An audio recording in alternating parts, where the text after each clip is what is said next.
सिंधी वर्णमाला को आईवेटा भी बोलते हैं। चलो मैं आपको सिंधी वर्णमाला पूरी लिखना सिखाता हूँ।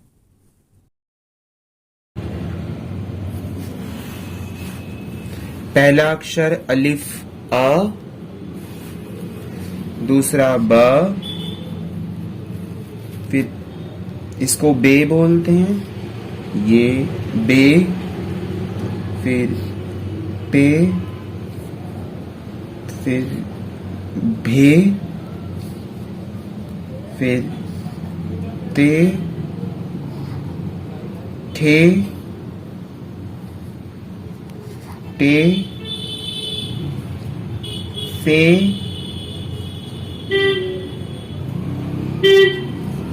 थे।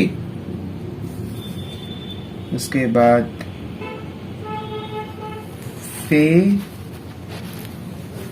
फे,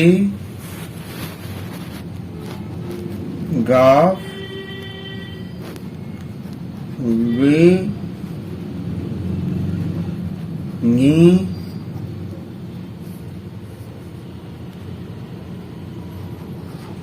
खे, ये, दाल, जाल, ढे,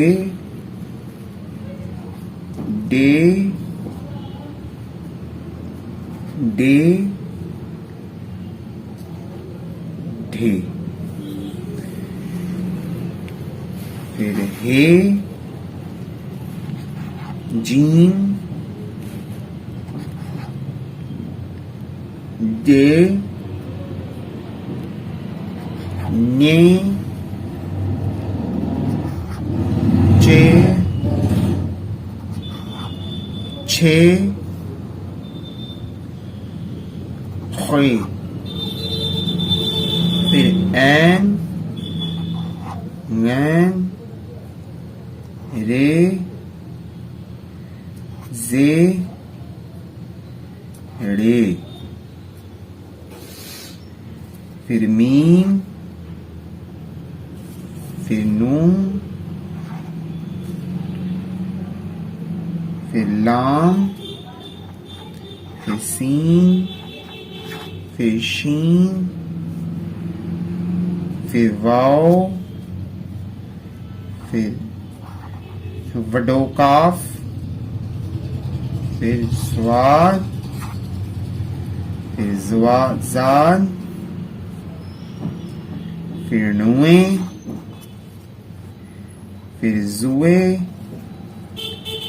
हे,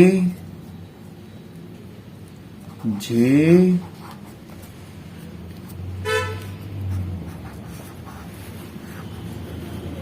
घे,